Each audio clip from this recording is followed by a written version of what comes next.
The United States collapsed in the 2020s, and 50 new countries were added to the world. The states of Vermont and New Hampshire are very similar and very alike. For instance, the two states each call the other the upside-down version of themselves. But when the United States collapsed, things started to get really political. Well, politicians in both states prefer geographical borders and decided to use the Appalachian Mountains as their borderline.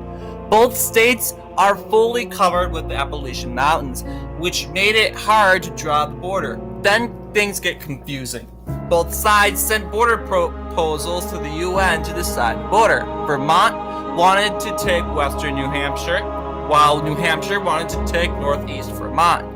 By the time the UN got the two proposals, they had made a decision. The UN would dispute the borders, and both sides would share them until they make further plans. However, there was a misinterpretation, as the Vermontans believed that the UN gave permission to take all of western New Hampshire, and as for New Hampshire, vice versa.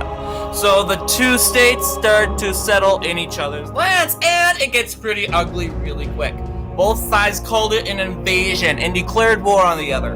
Both sides sent their militaries to the disputed regions and clashes began. Other states like Delaware would have a good impact on the war on the side of Vermont, but they would pull out of the war to fight Rhode Island in the Lighthouse War.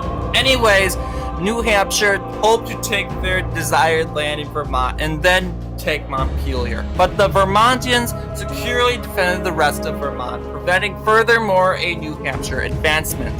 Fighting was rough in New Hampshire as well, with New Hampshire troops holding ground in the south and west. Finally, the UN put an end to the war and called for a ceasefire. New Hampshire would annex northeastern Vermont, while Vermont would annex western New Hampshire. The bitter conflict was over and relations were torn in the two states, and Vermont would fall in a civil war to take down the current communist government, and New Hampshire would have a good involvement in helping the rebels.